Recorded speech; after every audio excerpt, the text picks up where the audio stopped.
Hello, everyone, and welcome to another installment of Ask the Experts. I'm Victoria, Senior Technical Customer Success Manager here at Honeycomb.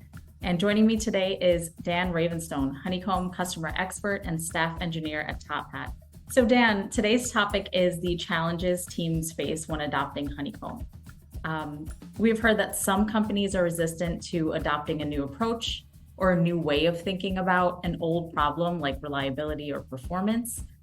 They would prefer sticking with their old familiar tools and debugging methodologies. As a Honeycomb customer and technical expert, what would you say about this? It is a very common thing. In fact, I've been to a lot of different companies throughout my career, and that is quite a common thing. When you're trying to adopt a new concept, it's almost impossible sometimes for people to actually think about it in that light. But what I usually argue with folks is say, hey, listen. The way we develop software has changed. The way we deploy software has changed. Even the infrastructure we're using today has changed. We've gone from bare metal in the data centers to actually using the cloud. There's still a mixed match of all these things, but all these things and concepts have changed.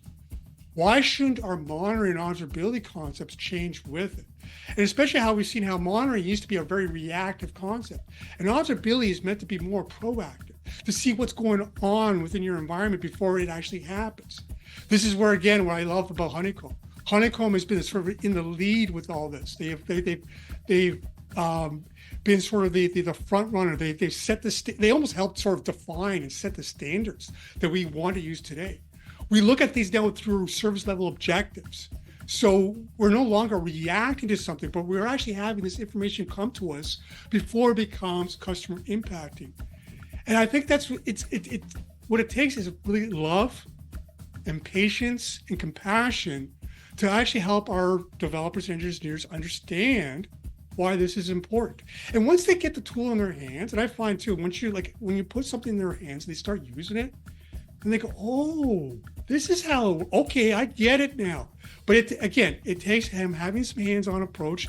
Sometimes it just takes a little bit of patience or a combination, and some folks just jump right in and go for it. But Honeycomb is definitely the tool that helps drive that forward.